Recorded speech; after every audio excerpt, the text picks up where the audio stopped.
అప్పుల బాధలు వెంటాడుతున్నాయా? అయితే 6 JVR వారి జాతిరత్నాలు ధరించండి. వెల్కమ్ బ్యాక్ టు మనం టీవీ. నేను మీ పవన్ బెస్వాడ. ప్రపంచవ్యాప్తంగా యుద్ధ వాతావరణం కనిపిస్తూ ఉంది. ముఖ్యంగా ఇప్పుడు రష్యా ఉక్రెయిన్ మధ్య భీకర యుద్ధం కొనసాగుతున్న నేపథ్యంలో 3వ ప్రపంచ యుద్ధం రాబోతుందా అన్న సంకేతాలు కనిపిస్తున్నాయి. అయితే ఇక్కడ మొన్నటికి మొన్న ఉక్రెయిన్ రాజధాని కీవ్ నగరంపై రష్యా విరుచుకుపడింది. అక్కడ ఉన్నటువంటి కీలకమైన ఆస్తిపాస్తులతో పాటు కొంత ప్రాణ నష్టాన్ని కూడా కలిగించింది. దానికి ప్రతీకార చర్యగా ఈరోజు ఉక్రెయిన్ రష్యా రాజధానిపై విరుచుకుపడుతోంది. 75 డ్రోన్లతో భారీ స్థాయిలో దాడి చేసింది ఉక్రెయిన్.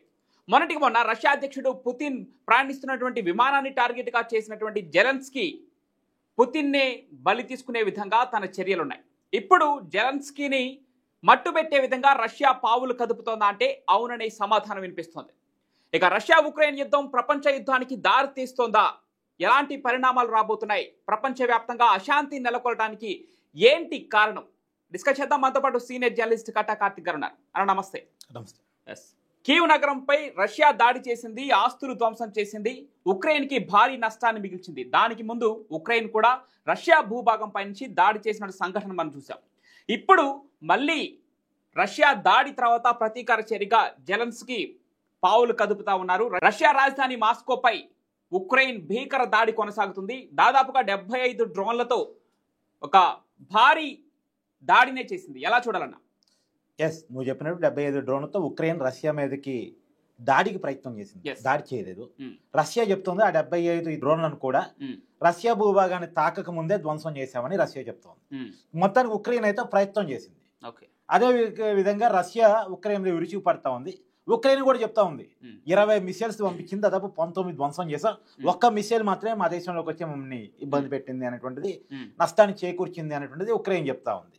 తర్వాత దాదాపు ఒక 500 డ్రోన్లతో రష్యా ఉక్రెయిన్ మీద విరుచుకు పడింది. ప్రధానంగా కీవ్ నగరాన్ని టార్గెట్ చేస్తూ ధ్వంసాన్ని అంటే విధ్వంసాన్ని సృష్టిస్తుంది రష్యా. అయితే ఈ మధ్య కాలంలో మనం చూసింది ఏంటంటే పుతిన్ కింగ్ కోబ్రా అంటారు. అంటే ఒక్కసారి పగబట్టాడు అంటే అంత ఈజీగా వదలడు. కోబ్రా ఏం చేస్తే ఎట్టి పరిస్థితుల్లో 7 సముద్రాలు దాటైన వచ్చి కాటేస్తే అంటారు. ఇప్పుడు పుతిన్ అలాంటి మైండ్ సెట్ ఉన్నాడు అనేది ప్రపంచంలో జియో పాలిటిక్స్ లో ఉన్నటువంటి పేరు. కాబట్టి ఇప్పుడు పుతిన్ నన్ను చంపాలని చూసినటువంటి జెలెన్స్కీ మీద ఖచ్చితంగా రివర్స్ పంచి ఉండాలి, అంటే జెలెన్స్కీని మట్టు పెట్టాలి అనే ఆలోచనతో ఉన్నాడు అనేటువంటి తెలిపడుతోంది. జెలెన్స్కీని మరి ఎట్ట మట్టు పెడతాడు అనేది తెలియదు, కానీ ఇంకా ప్లాన్ ఆఫ్ యాక్షన్ బయటికి రావట్లేదు. కానీ ఆ విధంగా పావులు కదుపుతున్నాడు జెలెన్స్కీ టార్గెట్గా. జెలెన్స్కీ ఇంటి సరిహద్దుల్లో కూడా డ్రోన్ల దాడికి రష్యా దిగింది, మిసైల్ దాడికి రష్యా దిగింది. ఇప్పటికే ఇంటర్నేషనల్ మీడియా కథనాలు వస్తూ ఉన్నాయి. మరి ఆ ఇంట్లో జెలెన్స్కీ ఉన్నాడా లేదా ఇంకా వేరే ప్రాంతంలో జెలెన్స్కీ ఉన్నాడో తెలియదు. ఎందుకంటే యుద్ధం జరుగుతున్నప్పుడు అధ్యక్షులు ఎప్పటికప్పుడు ప్లేసులు మారుస్తుంటారు, ఒకే ప్లేస్లో ఉండరు. ఎందుకు? సహజంగా పుతిన్ని టార్గెట్ చేసుకుని జెలెన్స్కీ ఏ రకంగా దాడి చేశాడో జెలెన్స్కీని టార్గెట్ చేసుకుని రష్యా కూడా అదే రకంగా దాడి చేసిందని వాళ్ళకి ఊహ ఇంటెలిజెన్స్ నివేదికలు ఉంటాయి కదా. సో ప్లేసులు మారుస్తుంటారు సహజంగా. కాబట్టి ఎక్కడున్నాడో కరెక్ట్గా ఇంకా ఐడెంటిఫికేషన్ లేదు, కానీ మొత్తంగా జెలెన్స్కీని టార్గెట్గా యుద్ధం నడపాలి, జెలెన్స్కీని అంతమొందించాలి.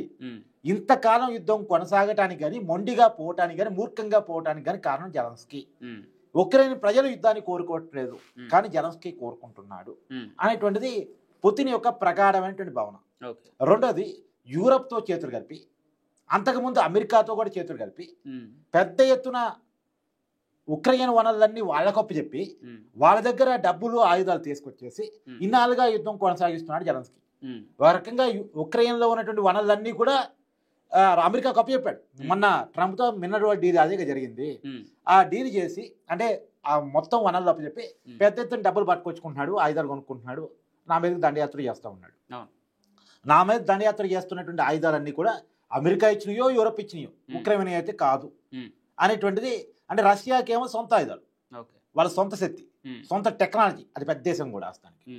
కానీ ఇప్పుడు రష్యా ఆ రకంగా భావిస్తుంది. ఇప్పుడు ఈ జెలెన్స్కీ అనే వ్యక్తిని మట్టి పెడితే నా మీదే ప్రయోగం చేశాడు, నన్నే చంపే ప్రయత్నం చేశాడు, కాబట్టి రివర్స్ పంచ్ ఇచ్చి తీరాది అనేటువంటి దాన్ని పుతిన్ బలంగా విశ్వసిస్తున్నాడని చెప్పేసి ఆ రకంగా ప్లాన్ చేస్తున్నాడని చెప్పేసి వార్తా కథనాలు అందుతున్నాయి. వాస్తవానికి నేను గత 2-3 రోజులుగా వీడియోలు కూడా చేశాను. నిజానికి పుతిన్ ఇప్పుడు ఉక్రెయిన్ కంటే యూరోప్ని టార్గెట్ చేసుకున్నాడు, లండన్ నగరాన్ని టార్గెట్ చేశాడు అనేటువంటి వీడియోలు కూడా గతంలో చేశాను. ఎందుకు చేశాను అంటే అప్పుడు యూరోప్ ఉక్రెయిన్ మీదకి ఎందుకంటే ఫస్ట్ ఉక్రెయిన్ 117 డ్రోన్లతోటి రష్యా మీద దాడి చేసింది కదా. తర్వాత రష్యా ఎయిర్ బేసిస్ ధ్వంసం చేసింది. తర్వాత రష్యాకి సంబంధించిన 41 యుద్ధ విమానాలను ధ్వంసం చేసింది. రష్యాకి లక్షల కోట్ల రూపాయల నష్టం వచ్చింది. పుతిన్నే చంపడానికి ప్రయత్నం చేసింది. ఇవన్నీ తెలుసు కదా. సో దీనికి రివర్స్ పంచి ఉక్రెయిన్ మీద ఇద్దామని రష్యా భావిస్తుంటారు. ఉక్రెయిన్ మీద కనుక ఇస్తే మేము కూడా ఇన్వాల్వ్ అవుతాం, మా నాటో దళాలు వస్తాయి యుద్ధంలో అని యూరోప్ హెచ్చరించింది. అంటే అమెరికా ఇండైరెక్ట్ గా ఉంది, యూరోప్ మాత్రం మేము డైరెక్ట్ గా రంగంలో దిగుతాం అన్నది. యూరోప్ డైరెక్ట్ గా రంగంలో దిగుతా అని అనగానే పుతిన్ ఏమన్నాడు, మీ సంగతి కూడా చూస్తా, మీరు డైరెక్ట్ గా వస్తే మీ సంగతి కూడా చూస్తా. యూరోప్ అనుకుంది ఏంటంటే మేము ఇలా వార్నింగ్ ఇస్తే రష్యా తగ్గిద్ది, ఎందుకంటే నాటో దళాలు వస్తే యుద్ధం అలా ఇలా ఉంటుంది, అది ప్రపంచ యుద్ధంగా మారింది. అదే ఉక్రెయిన్తోనే ఇన్ని సంవత్సరాలు యుద్ధం చేస్తుంది, డైరెక్ట్ గా మాతో యుద్ధం చేస్తా, మేము అనగానే ప్రతీకార దాడి ఆపిద్ది, ఏమి ఆలోచించదు, ప్రతీకార దాడి చేయదు, భయపడిద్ది రష్యా అని యూరోప్ అనుకుంది. కానీ పుతిన్ భయపడే రకం కాదు. ప్రతి దాడి స్టార్ట్ చేశాడు. ఉక్రెయిన్ మీద జరుగుతూ ఉంది, ఉక్రెయిన్ మీద విధ్వంసం జరుగుతుంది, ఉక్రెయిన్ మీద ప్రాణ నష్టం జరుగుతూ ఉంది.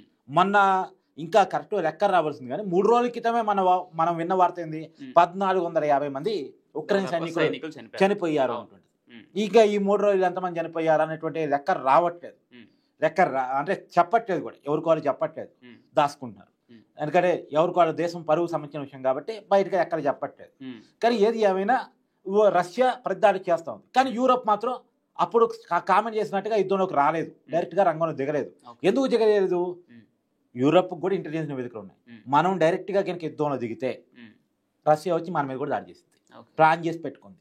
లండన్ నగరం మీద యుద్ధం చేయటానికి, బాంబులు విసరటానికి, మిసైల్స్ తో దాడి చేయటానికి, అవసరమైతే ఆ యుద్ధాన్ని కూడా స్టార్ట్ చేయడానికి రష్యా సిద్ధపడి ఉంది అన్నది. ఇక్కడ రష్యా న్యూక్లియర్ బాంబుతో ఉక్రెయిన్ పైన దాడి చేస్తే ఇక ప్రపంచ యుద్ధం స్టార్ట్ అయినట్టు లేదు. నేను మళ్ళా చెప్తున్నాను, ఇవన్నీ ఉట్టి మాటలు.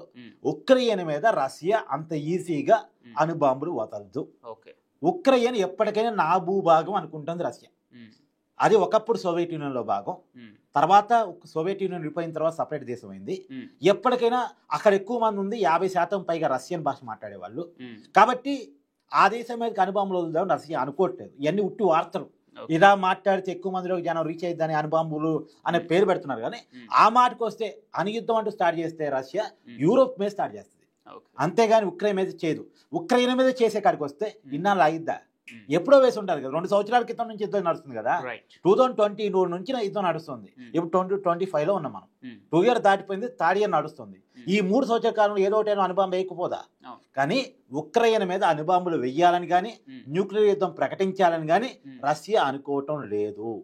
రష్యా అనుకుంటుంది ఏంటంటే డైరెక్ట్ గా యుద్ధంలో కనుక, ఇప్పుడంతా ఇండైరెక్ట్ గా వస్తున్నారు యూరోప్ కానీ అమెరికా కానీ, ఆయుధాలు ఇచ్చి డబ్బులు ఇచ్చి యుద్ధం చేపిస్తున్నారు. కానీ డైరెక్ట్ గా యుద్ధంలోకి వస్తే మాత్రం యూరోప్ మీద మాత్రం వేసే అవకాశం ఉంటుంది. అది లండన్ నగరం మీద ప్రధానంగా చేసే అవకాశం ఉంటుంది. సో మొత్తానికి ఉక్రెయిన్, రష్యా దేశాలు తమ సొంత రాజధానుల పైన, ఒక దేశం పైన ఇంకొక దేశం విపరీతమైన దాడులకు తెగబడుతున్నాయి. ఈ నేపథ్యంలో అటు రష్యాకి, ఇటు ఉక్రెయిన్కి భారీగా ప్రాణ నష్టం సంభవిస్తూ ఉంది, ఆస్తి నష్టం సంభవిస్తూ ఉంది. ఇంత పెద్ద రష్యాతో, ఇంత పెద్ద సెక్యూరిటీ పర్పస్ ఉన్నటువంటి రష్యాతోనే పోటీ పడుతుంది ఉక్రెయిన్. ఉక్రెయిన్కి అటుపక్క బ్రిటన్ నుంచి, అమెరికా నుంచి సపోర్ట్ లభిస్తుంది. మరోపక్క అమెరికా మీరు పిల్లలాగా కొట్టుకొని చావండి అంటూ ఆ సపోర్ట్ను వెనక్కి తీసుకున్నట్టు కూడా తెలుస్తూ ఉంది. మరి చూడాలి భవిష్యత్తులో రష్యా ఉక్రెయిన్ యుద్ధం ఇంకెంత భీకర స్థాయికి చేరుతుందో వేచి చూడాలి.